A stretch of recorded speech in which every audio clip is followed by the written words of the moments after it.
Tô só guardando o Glauco. Na live de hoje, a gente vai conversar com o Glauco, referência em estrutura metálica, projetista, e ele vai dar dicas preciosas, especialmente porque muita gente pensa que estrutura metálica não combina com residência. E é exatamente o contrário. Estrutura metálica combina muito com residência. Por quê? Porque você consegue trabalhar vãos maiores, você acaba tendo mais liberdade arquitetônica. Deixa eu clicar aqui o Glauco. Porque de alguma forma a gente tem mais liberdade arquitetônica, a gente consegue vãos maiores, consegue trabalhar muito melhor a estrutura, simplesmente porque o aço permite essa liberdade. Oi, Glauco, tudo bom? Boa noite, Caio. Boa noite para todo Boa mundo noite. aí que nos assiste. Ótimo.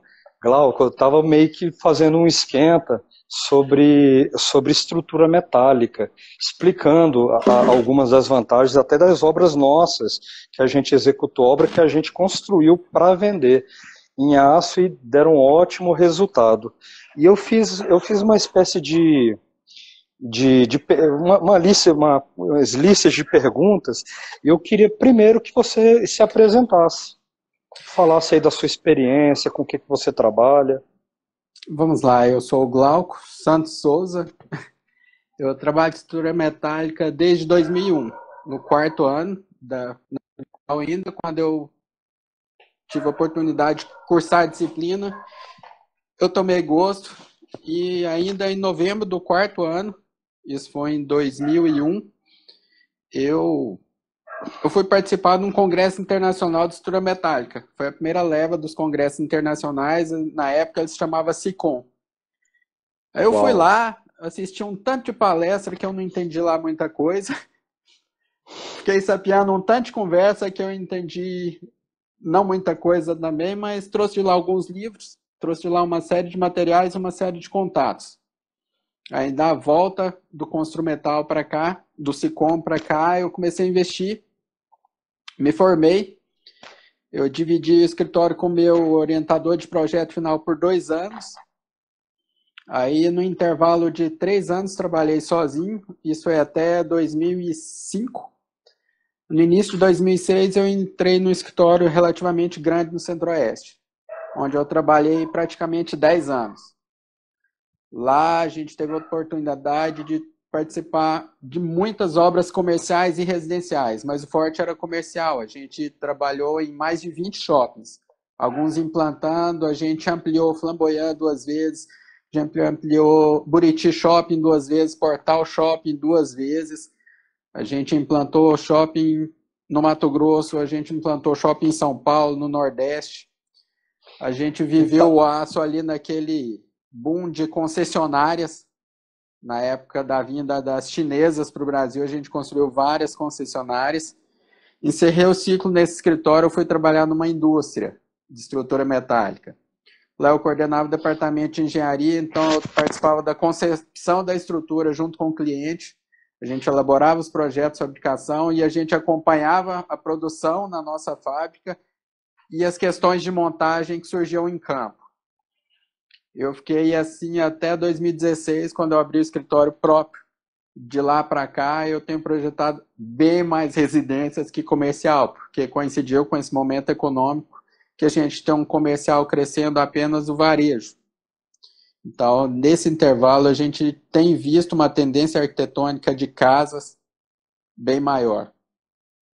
Então, e é exatamente essa tendência que a gente embarcou, porque a gente vê muito, não importa o estado brasileiro, o uso de aço em residência restrito à cobertura.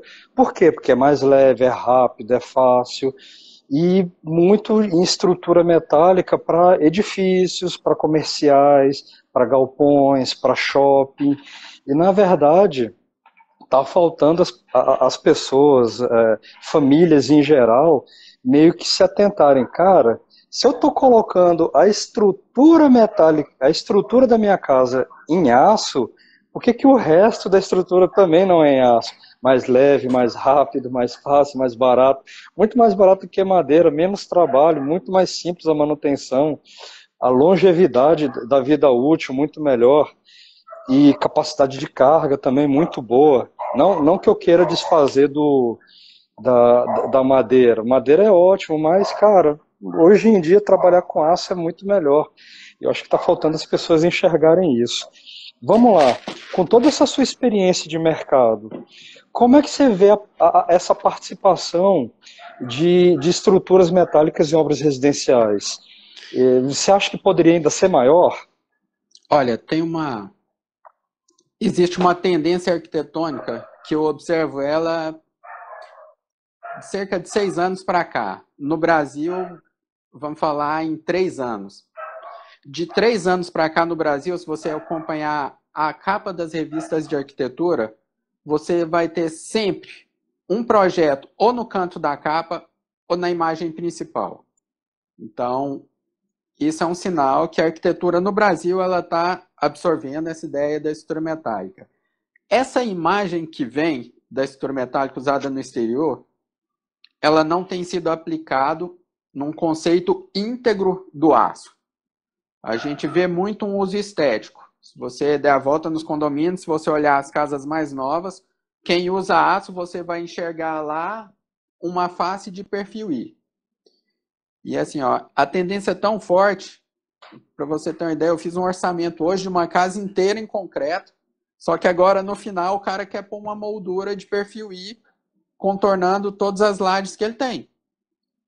Ele está com a casa praticamente pronta, ele vai gastar ali um valor expressivo só para dar uma estética fake de que a casa dele tem elementos de estrutura metálica. Mas assim, ó, essa tendência existe, ela tem acontecido.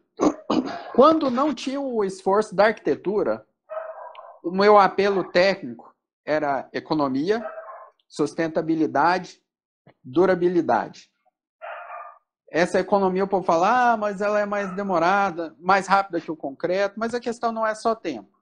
A questão é que se você ajusta tecnicamente todas as disciplinas que trabalham junto com o aço, você tem um resultado muito mais expressivo e muito mais sustentável.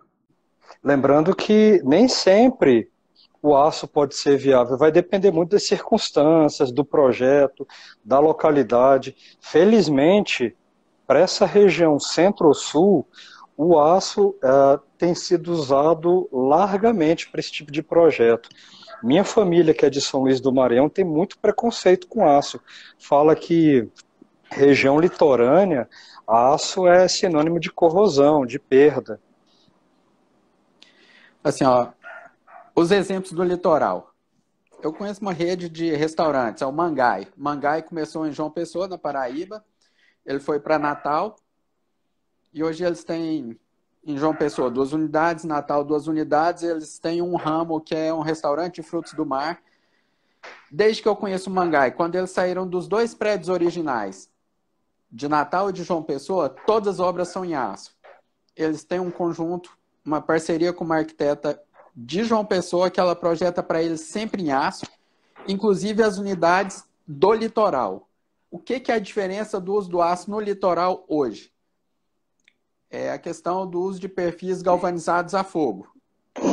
É o mesmo material que a gente usa, só que para eles não precisarem fazer um tratamento adicional, eles passam todos os perfis por galvanização a fogo. Então, mas isso encarece. Não, o custo não, ele aumenta, mas essa proteção ela vai fazer o mesmo papel e ela vai substituir um custo de uma pintura. Então, você galvaniza a peça. Se você quiser aplicar uma pintura extra, você aplica se ela tiver uma função decorativa. Se não tiver, você deixa a galvanização exposta. E isso é um acabamento que você incorporou à estrutura. Você substitui uma tinta por um produto que vai dar a resistência que ela precisa no litoral. Mas e aí, isso restringe? Não. Essa rede só expande utilizando aço. Não é só ela, não. Eu já vi também outros restaurantes de alto padrão que utilizam estrutura metálica nas suas filiais. Bem comum.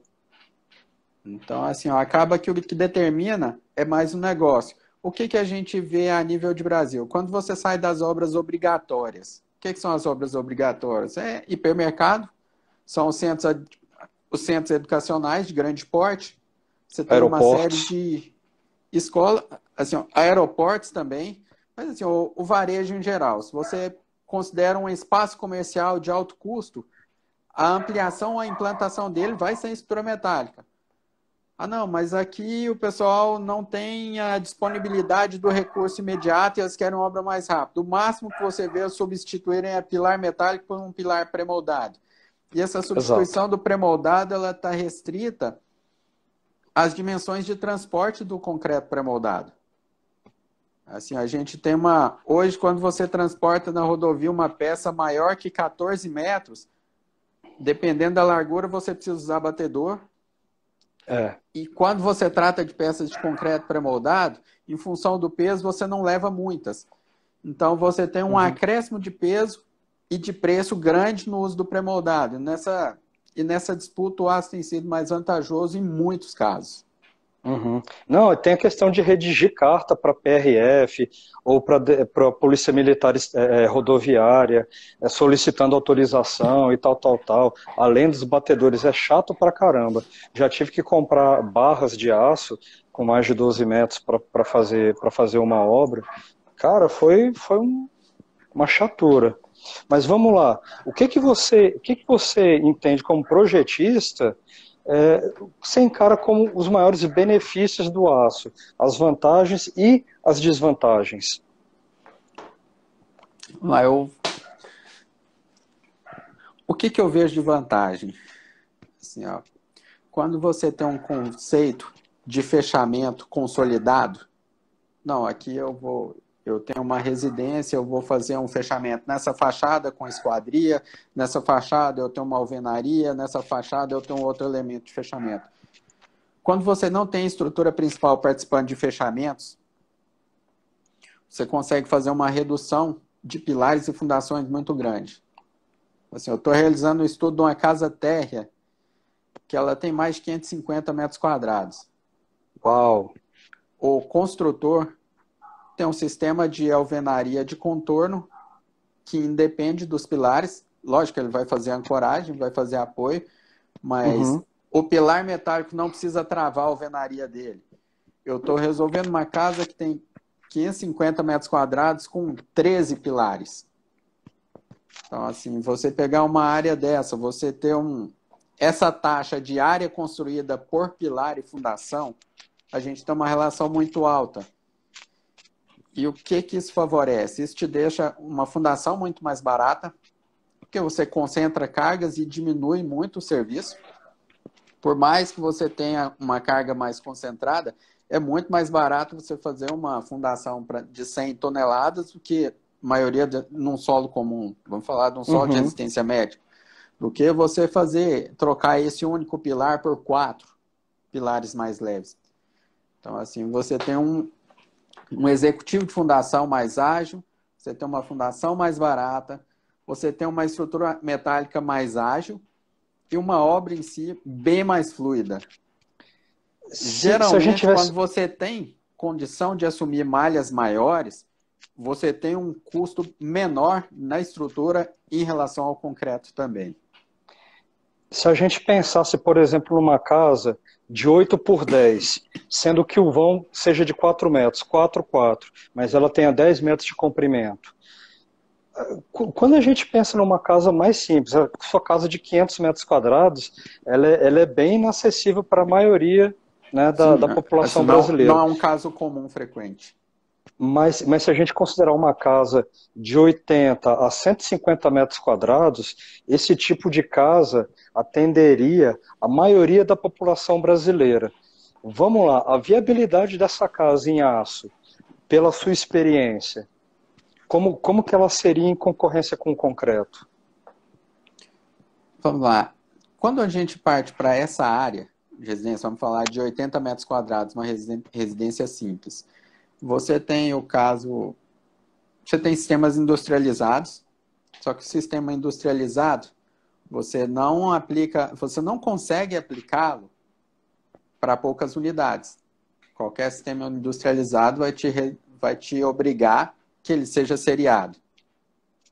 Assim, dificilmente você vai conseguir aplicar, vamos supor, um sistema de paredes de concreto, que é algo bem em conta, relativamente novo, mas você não faz para uma unidade. Você não É ajusta isso inviável. para um projeto de cliente. Então, o que é que você precisa fazer? Precisa fazer o ajuste disso para a questão particular arquitetônica. Aí vamos ver o que é que a gente tem de alternativa. A gente tem pré-moldado, a gente tem um aço laminado, a gente tem um aço dobrado e a gente tem um concreto armado e a gente tem uma alvenaria estrutural. Alvenaria Hoje, estrutural, muito usado para condomínio Minha Casa Minha Vida. sim, sim. Só que seriado. E não é os blocos que a gente tem acesso facilmente. São blocos mais finos, são dimensões menores. É. Aí, o que a competição, ela fica, quando você trata de unidades particulares, ela fica assim, no concreto convencional, alvenaria cerâmica, e compararia com o aço. O que eu falaria de um conjunto em estrutura metálica acessível? Para ele ser interessante, eu acho que ele tem que trazer consigo o pacote de disciplinas afins do concreto, do aço. Então, eu acho que não compensa você disponibilizar a estrutura metálica para uma casa, mesmo que pequena, mas utilizar muita alvenaria. Uhum. Entendeu? É você trazer junto dele os sistemas mais ágeis, que é um sistema de instalações pré-fabricado, é você trazer paredes pré-fabricadas, é você usar. Culturalmente é difícil a gente impor um fechamento que não seja em alvenaria. Mas Isso, divisórias as pessoas têm internas, muito você já tem uma. preconceito. Divisórias internas, a gente já tem uma flexibilidade um pouco maior.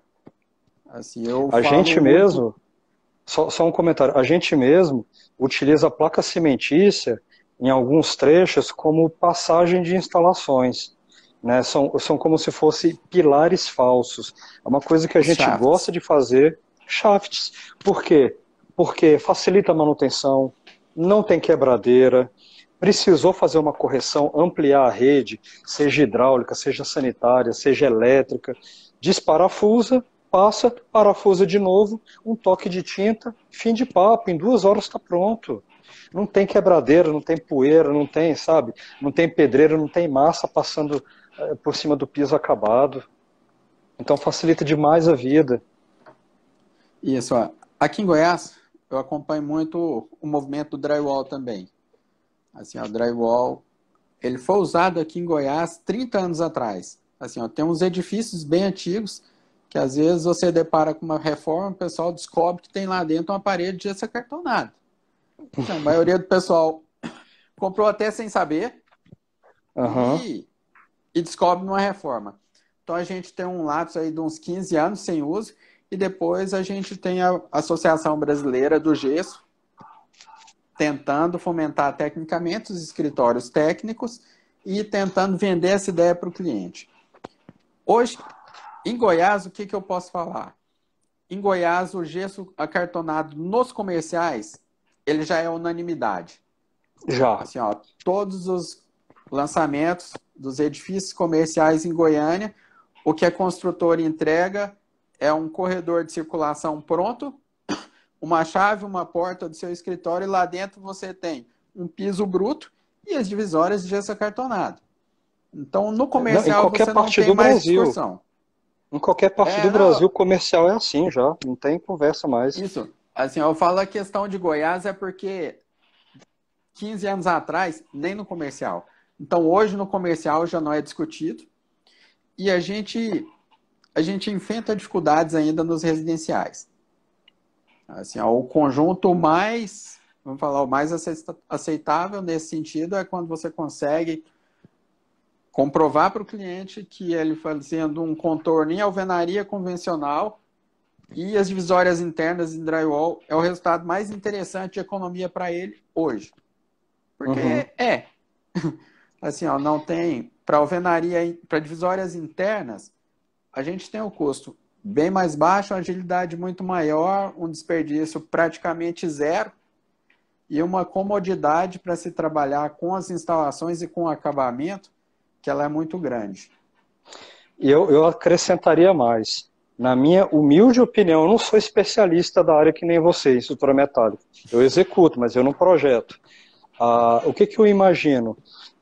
Se a gente colocar no papel a estrutura metálica e esses sistemas construtivos ágeis, utilizando construção seca do tipo drywall, eles estão em sintonia mais do que nunca com a nossa atualidade de coronavírus, né, de Covid-19 e de sustentabilidade.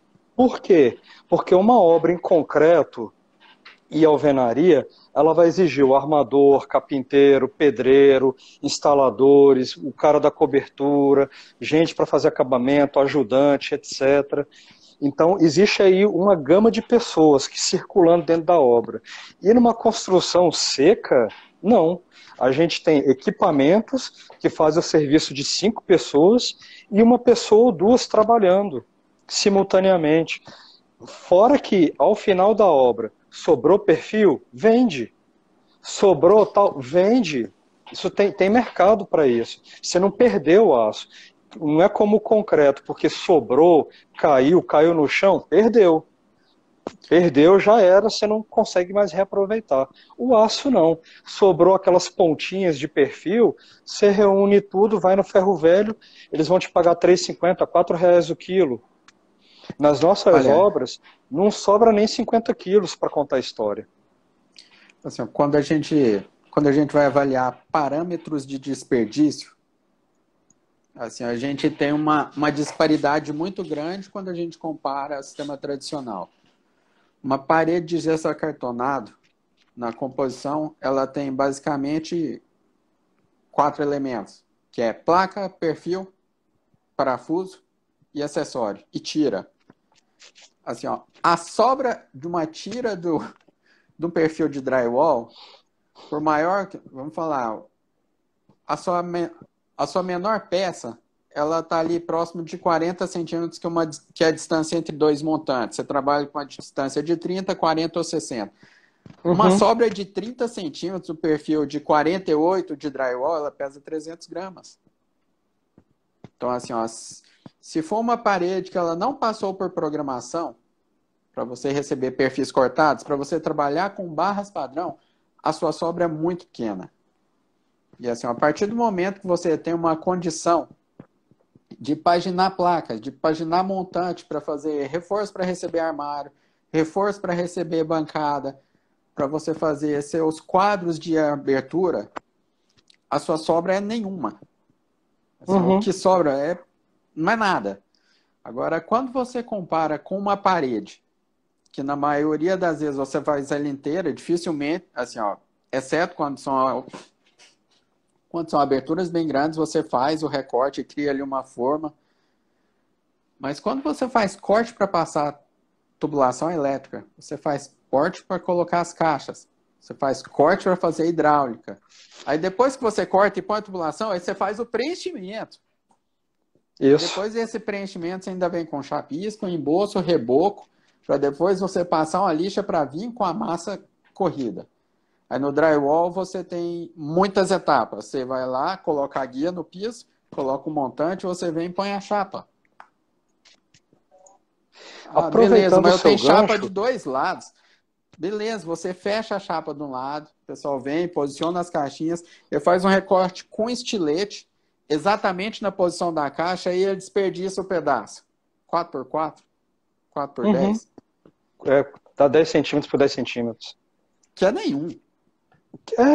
Aproveitando o seu gancho, o que eu percebo? Eu vejo, por exemplo, o light steel frame, que seriam construções em aço leve, né, estruturado em aço leve, vamos dizer, eles praticamente são usados em ampliação de emissoras de TV, são construções provisórias, estandes de vendas, às vezes, por exemplo, um restaurante que fica em restaurante, em área de shopping, sabe?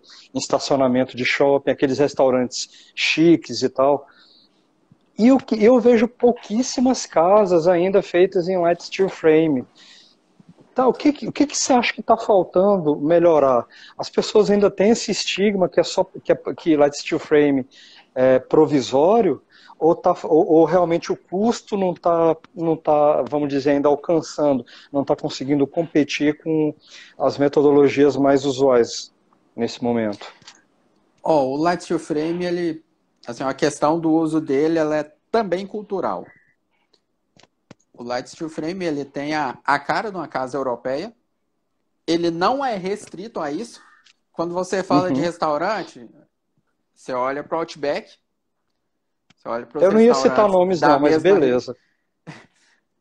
Mas o e cara tá, faz isso, eles fazem isso porque eles querem entrar logo em operação para granetrar e começar a pagar a construção. Eles querem um sim, negócio rápido. E às vezes a pessoa está sem grana, fala, não, eu prefiro gastar 200 mil em 8 meses do que gastar 200 mil em um mês. Eu já vou morar no mês que vem. Não estou com essa pressa toda. assim, quando a gente fala de sistemas mais, assim, eu chamo de alternativo, em se tratando de Brasil, mas no mundo inteiro isso não é alternativo. Isso é pleno, isso é estabelecido, isso é unanimidade. É. Aqui a gente tem os restaurantes em Light Steel Frame. A gente tem uma empresa em Curitiba, que é a Tec Verde. A Tec Verde comprou as primeiras máquinas alemãs de beneficiamento para construção num sistema muito parecido, que é o wood frame. O wood frame Uhum. nada mais é que um drywall estrutural, só que ao invés dos perfis metálicos, eles usam montantes em madeira, vamos falar, madeira de reflorestamento. O pessoal usa pinos para fazer os É, painéis de madeira e constroem a casa inteira estruturada em perfis de madeira e um travamento com painéis de OSB, que é uma espécie de madeira de madeirite, de compensado, só com fibras trançadas. O que é a questão que a Tec Verde enfrenta hoje? Com muito custo, eles conseguiram certificar o sistema construtivo para Minha Casa Minha Vida. O sistema do Light Steel Frame, ele é muito, assim, ele é unanimidade onde você tem neve por dois motivos e ventos fortes. A neve por conta dos telhados e por conta do desempenho térmico acústico, que ela é muito forte no desempenho térmico e acústico. Então, nevou, você tem um frio grande demais, você precisa de aquecimento, você tem essa demanda térmica, ele é um sistema que isola muito bem e que trata com eficiência essa troca de calor. Tanto para o calor quanto para o frio. Você trata o calor com ventilação e o frio é com colchão de ar. Então, ela dá. Outra coisa, essa casa, quando ela desaba, ela não mata. Porque é um sistema muito mais leve. Você tem um painel de alvenaria vamos falar, de 3x4, que quando ele cai nas costas de uma pessoa, a pessoa não morre. Se você tem ali uhum. qualquer objeto, então, isso salva o povo lá.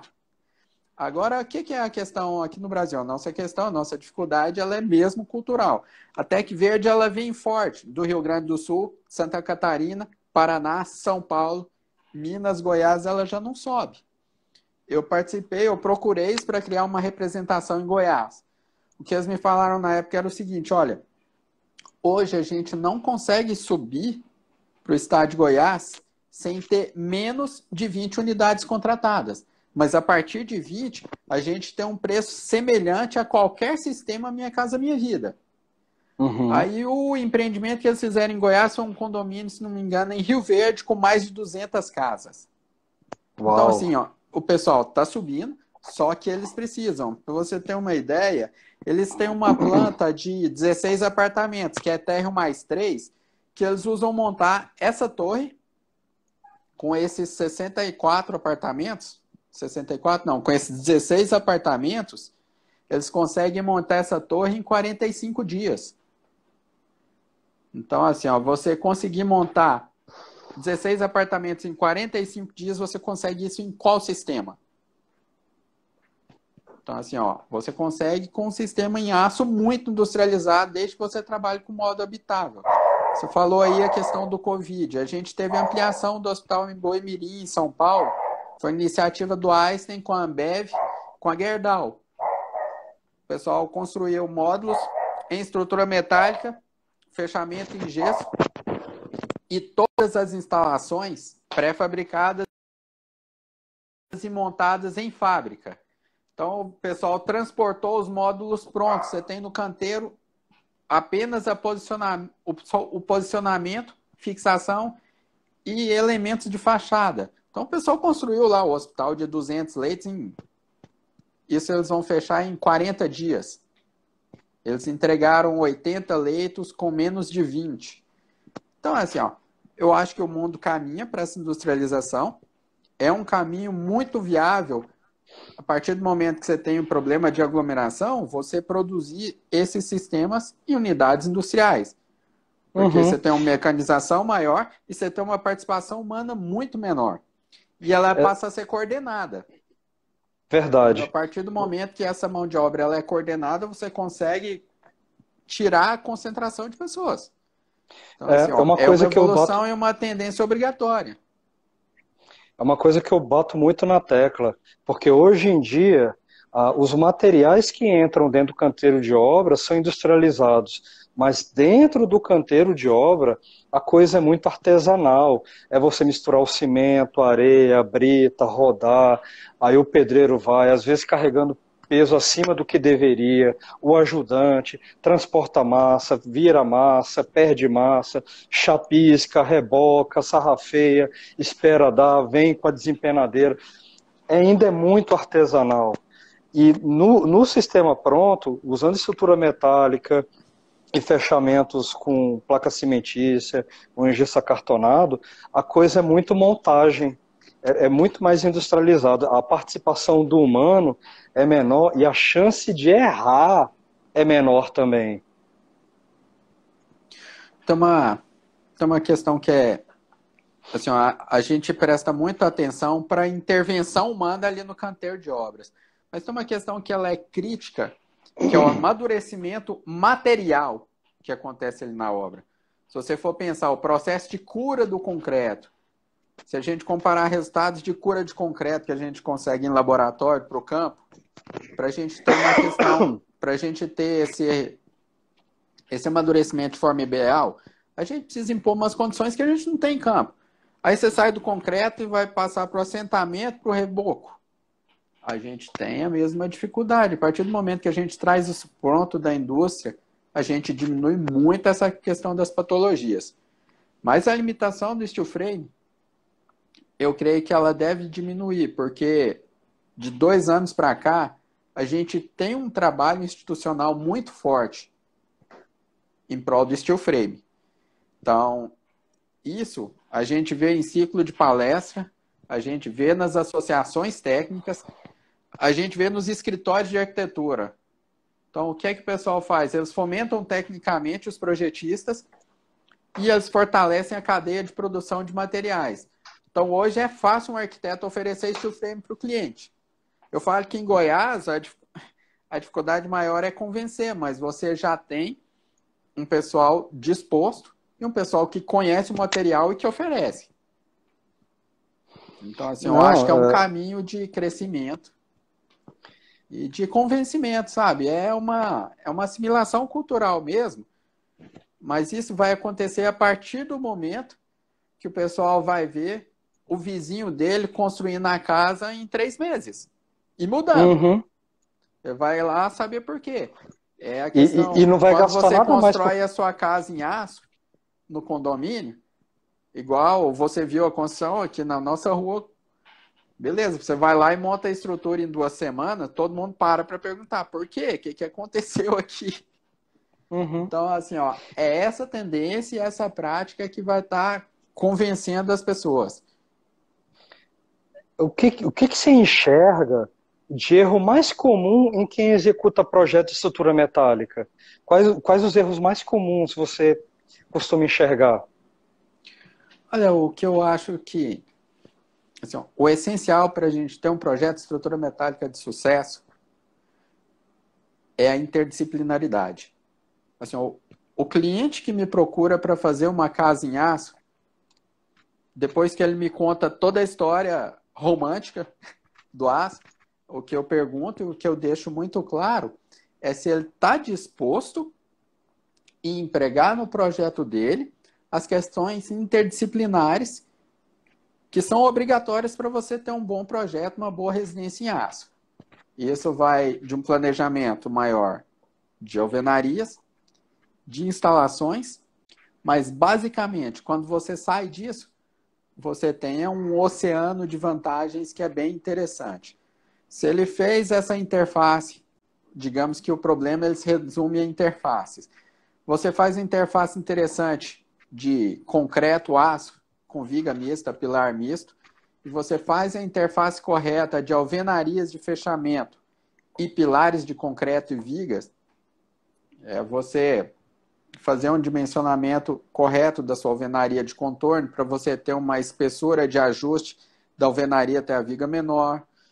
É você fazer a correta ancoragem nos pilares, você ter a participação adequada que foi considerada lá no cálculo da estrutura metálica para a participação dessa alvenaria na estabilidade.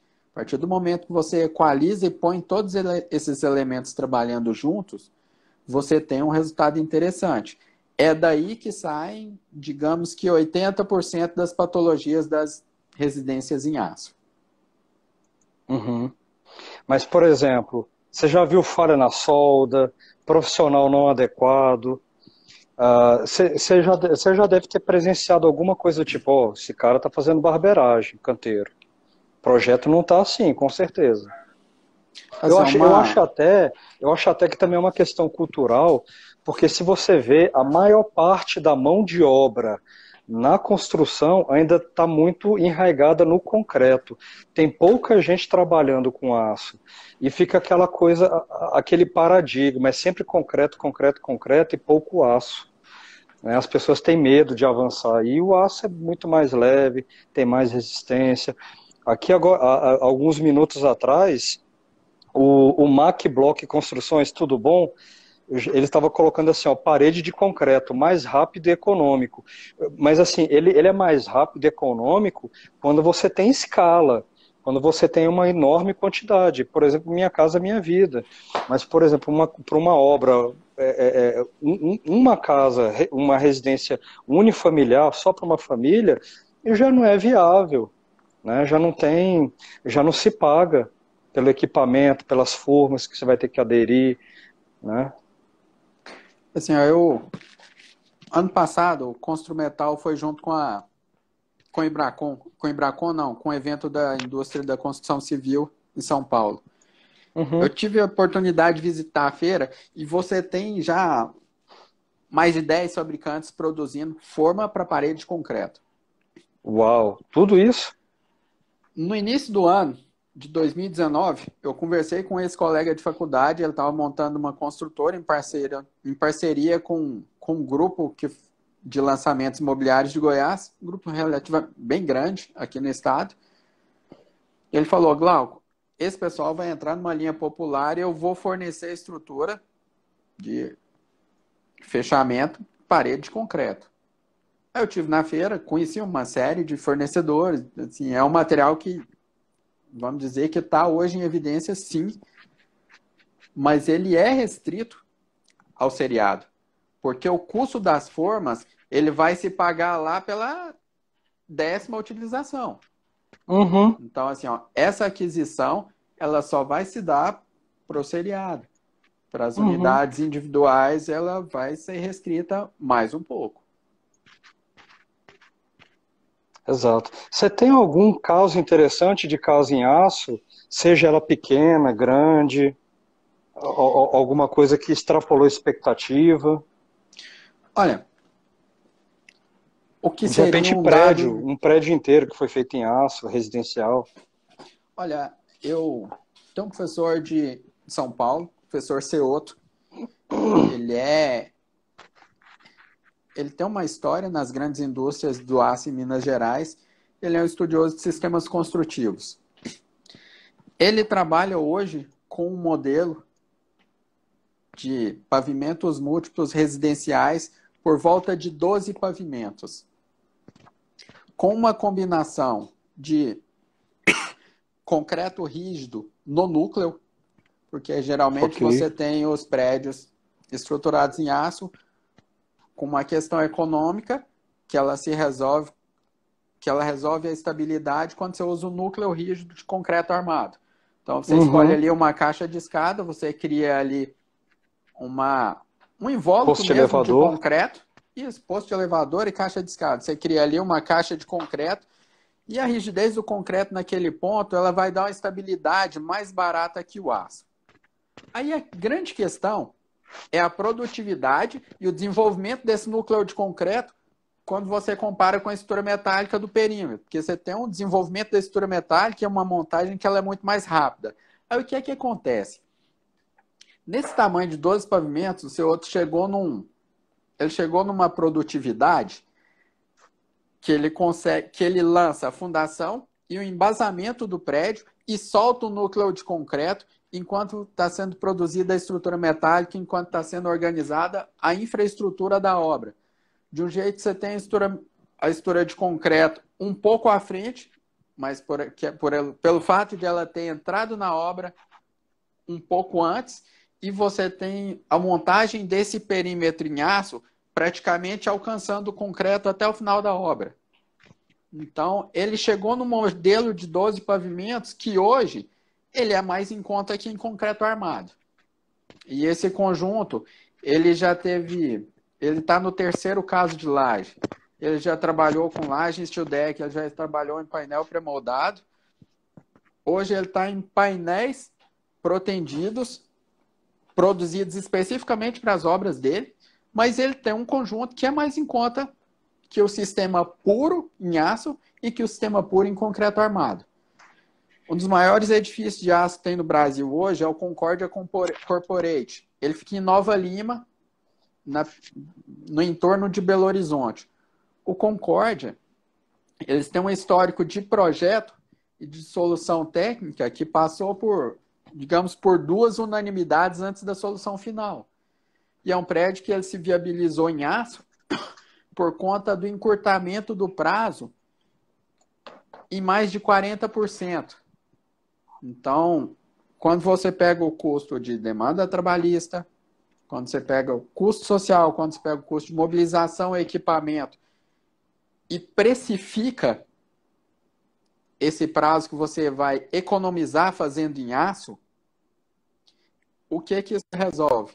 Isso resolve um encurtamento de prazo e um custo bem menor que ele usa para viabilizar em aço. E o que é que ele está ganhando com isso?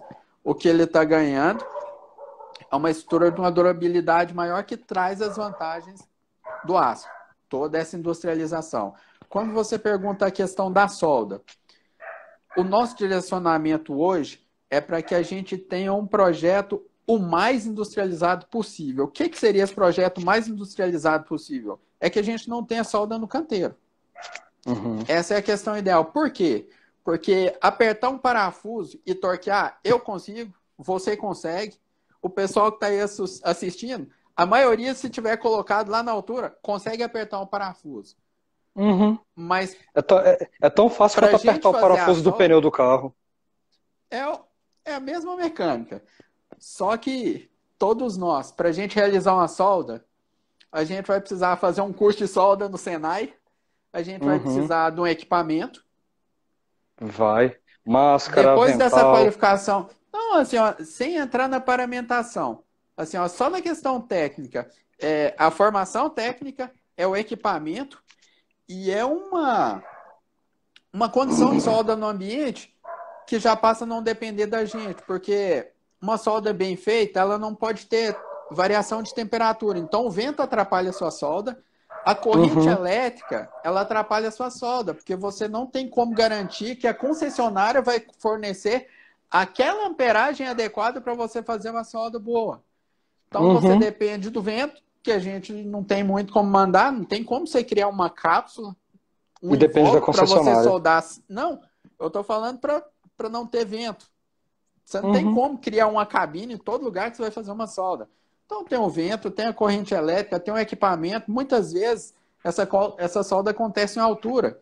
Às vezes é uma solda que o cara tem que ficar sobre a cabeça. Ele tem que proteger o olho, um respingo cai nele. Então, assim, ó, essa posição e essas questões ambientais, elas encarecem muito a solda em obra. Em obras de grande responsabilidade, o pessoal só libera o uso da solda com uma certificação de amperagem Aí você me fala, não, o que que seria essa certificação de amperagem? É a garantia que o equipamento de solda vai ter a todo instante de funcionamento a corrente exata. A concessionária, ela nunca fornece isso. Aí a outra forma é você colocar um gerador de energia gigante na sua obra. Então, assim, ó, não é coisa factível para obra pequena. Para as obras de maior porte, o que é a postura? Você continua evitando solda ao máximo. Quando é uma questão que não tem como, aí além do gerador, você precisa dispor de um soldador qualificado. Quem qualifica soldador no Brasil é Petrobras. E você manter no quadro. Alô, alô, Glauco, tá perdendo sinal, Glauco. Tá perdendo sinal. Eita, será que vai? Ai, ai, ai, essa internet. Ai, ai, ai, essa internet. É, o Glauco perdeu o sinal. Enquanto ele não retorna, eu vou, eu vou citar um caso nosso.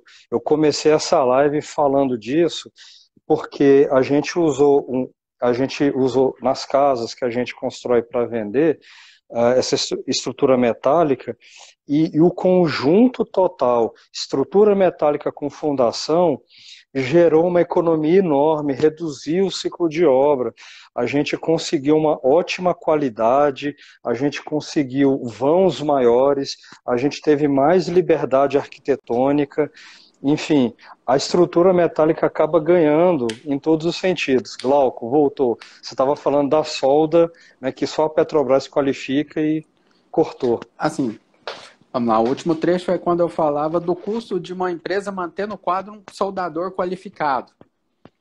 Então, é um profissional que ele é caro, é uma qualificação que custa caro e é uma manutenção que é muito cara. Então, quando você tem a condição de industrialização, é muito mais barata você levar essa industrialização para a fábrica e manter as ligações de campos 100% parafusadas. Que isso te dá, além de uma economia, uma agilidade muito maior na execução. Isso. Você acaba limitando a ação humana onde que pode errar, porque na montagem não tem jeito de errar. É só chegar e apertar o parafuso. Você tem um local certo, você tem as medidas. Fica difícil errar desse jeito. Com base na sua experiência, quanto em média fica a estimativa de consumo de aço para um imóvel de médio porte ou de alto padrão? Enfim, assim, é claro que de médio padrão vai ter um consumo um pouquinho menor por conta dos vãos. Imóveis de alto padrão costumam abusar mais de vãos, de pé direito duplo, então existe aí toda, vamos dizer, uma quebra da simetria, né, que acaba consumindo mais. Mas no geral, vai ser uma estimativa, um chute no rumo. Caio, assim, ó, é uma ideia que ela não se concretiza muito, essa diferenciação por padrão. Porque, igual a gente falou no exemplo lá atrás, a casa de 8x10, a diferença de consumo de um vão de 4 para um vão de 8 no aço, ela é pequena. Então, a partir Que do bom. momento que você tem uma alvenaria que se sustenta independente dos pilares, se você trabalha ou com um sistema industrializado de fechamento, ou com uma alvenaria que ela é, digamos, autoportante, num vão de 8, 10 metros, você consegue enxugar muito a estrutura metálica. A partir do momento que o seu pilar metálico é para sustentar cobertura e piso, você tem uma demanda de pilares que ela é muito menor. Aí assim, ó, não, agora a gente vai falar de padrão médio e de padrão alto. A partir do momento que a gente baliza esse vão, que é para sustentar laje e piso, um vão de 8 metros ele é muito comum. O que é que a gente faz para isso ser vantajoso? O que eu tento fazer é conversar com todo qualquer arquiteto. Chega assim, eu quero a casa de aço. Eu falo para ele, primeira pergunta, quem que é seu arquiteto? Assim, ó, o seu projeto é muito bom que ele não esteja pronto. Porque se o projeto estiver pronto, é mais custoso. Porque nem Uhum. sempre essa linguagem da economia do aço está nos projetos de arquitetura. Tem arquitetos que já têm uma experiência maior, que já trabalham com os conceitos, que você tem uma dificuldade menor. Mas não é todo dia que você encontra esse profissional. Então, quando é um profissional que tem a boa vontade de favorecer o cliente dele na resolução da estrutura metálica, a gente tem um resultado muito interessante, independente do padrão. Assim, ele depende bem mais da boa vontade do profissional em chegar a um resultado ótimo. Aí sempre você tem uma questão visual que contrasta com o custo que aquela solução leva. Então, é até uma questão que eu discuti hoje com um arquiteto e com um cliente separadamente. Esse custo, eu passo ele para o arquiteto. Às vezes o arquiteto, eu tenho necessidade de mover um volume de uma fachada, um volume de um prédio qualquer, seja ele casa, seja ele comercial. A partir do momento que eu trago um volume de reservatório, vamos supor, que ele está na cobertura, a partir do momento que eu tenho condição de trazer esse reservatório até onde eu tenho pelo menos 2 pilares, é fácil economizar ali R$ 20.000. Nossa. Então, assim, ó, num projeto arquitetônico, a partir do momento que você tem condição de sentar com o arquiteto e com o cliente e dizer, olha, esse reservatório aqui, ele custa R$ 20.000 a menos que ele aqui. A partir do momento que você tem essa interdisciplinaridade, no momento que isso ainda é flexível, sem custo, isso é um privilégio muito grande para mim, porque eu vou conseguir resolver a estrutura com um padrão de desempenho muito mais alto para o cliente, que ele tem a oportunidade de economizar, e para o Isso. arquiteto na definição dele. Porque a partir do momento que ele assimila esse conceito, para o próximo projeto, ele não vai querer arriscar a criação dele à economia. Então, ele tem a condição de colocar a estética dele alinhada com a economia para o próximo projeto. Então, essa conjuntura é a que gera o custo ideal e o padrão ideal. Você tocou numa parte muito interessante que a gente costuma falar muito nos nossos conteúdos, que é a questão do elefante branco. Quando a pessoa personaliza demais ou dá muitas asas à criatividade e acaba criando um elefante branco. Na hora de vender fica difícil. Nem todo mundo vai morar nessa casa pro resto da vida. E assim, a gente entende que muitas pessoas pensam como nós. O imóvel, ele é um bem. Em caso de necessidade, em caso de vontade própria, de mudança, você tem condição de dar liquidez para esse imóvel, vender ele bem e partir para o próximo. Imóvel também é investimento. Quando a gente dorme, quando a gente faz uma reforma, quando a gente faz uma melhoria na fachada, é investimento também, porque futuramente ele tem que ser convertido em valorização do imóvel, e nem sempre isso é fácil. E aí você colocou outra questão que é mais interessante ainda. O aço é o elemento construtivo mais democrático que tem, porque não importa se é médio padrão ou alto padrão, o consumo por metro quadrado é o mesmo. Quer material mais democrático do que esse? Assim, ó, se você partir, às vezes você fale, se você falar assim, de um popular bem acessível, a partir Isso, do momento que você tem a estrutura metálica estruturando uma cobertura em telha, só telha, ela é bem diferente de você estruturar uma cobertura com laje. Então, a partir do isso. momento que você tem condição de abrir mão de laje, aí sim você tem um decréscimo de consumo que ele é quase que 50%. Uhum, Então, assim, ó, isso é interessante. Às vezes é uma casa térrea, aí você fala, não, o cara não permite a ausência de laje na casa inteira. Mas se você consegue separar uma faixa da casa que você põe garagem, você põe serviço, isso vamos falar, dependendo do padrão da casa, garagem e serviço, você ocupa fácil 30%, uhum, entendeu? exato. Esse 30% em se convertendo para consumo de aço, isso é interessante em custo. Muito. Daí a importância da gente discutir isso ainda na arquitetura. Ainda É no uma projeto, bandeira que eu exato. tenho levantado assim constantemente, porque assim a gente tem condição de democratizar o aço. Isso. né? Esse bate e volta de projeto com orçamento. Muito bom. Aqui, Glauco, faltam só 23 segundos para essa live acabar. Pode dar um tchau?